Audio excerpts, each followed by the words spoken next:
Friends ఇంకో పీతలు తీద్దాం, కలిపేద్దాం. పీతలు ఫుల్గా పూసేద్దాం. అసలు పీతలకి కొంచెం కూడా మిస్ అవ్వకూడదు. అంత పౌడర్ ఉండాలి, అంత ఫుల్గా పోయాలి. ఎందుకంటే ఇదంతా కాస్ట్లీ పిండి కాబట్టి. చూడండి, అంత కాస్ట్లీ పిండి కాబట్టి కొంచెం కూడా వేస్ట్ చేయకూడదు మై డియర్ ఫ్రెండ్స్. ఫుల్గా పీతలు నింపేద్దాం మొత్తం. ఎందుకంటే పౌడర్ కాస్ట్లీ, జీడిపప్పు, బాదం పప్పు అన్నీ ఉన్నాయి కదా మై డియర్ ఫ్రెండ్స్. అందుకని చాలా జాగ్రత్తగా పీతల ఫ్రై రెడీగా ఉండాలి. 2 పీతలే చేసేది, ఎక్కువ కూడా లేదండి, తినటానికి కూడా మై డియర్ ఫ్రెండ్స్.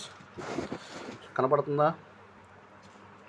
మీకు కనపడకపోతే అడగండి, మళ్ళీ నెక్స్ట్ నుంచి జాగ్రత్త చేద్దాం. కామెంట్స్ పెట్టండి. ఒక పీత బేసిన కవర్ చేస్తాం, ఇంకో పీత ఉంది, ఆ పీతను కూడా కవర్ చేసేద్దాం. చూడండి, ఇంకో పీత చూస్తుంటే తినాలనిపిస్తుంది. ఫ్రెష్ పీత అండి, రుచిగల పీత అండి. ఓకే మై డియర్ ఫ్రెండ్స్, పీత ఫ్రై అండి.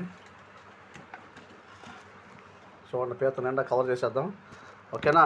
చూడండి, పీత మొత్తం పూసేయాలి, కొంచెం కూడా పేస్ట్ అవ్వకూడదు మై డియర్ ఫ్రెండ్స్.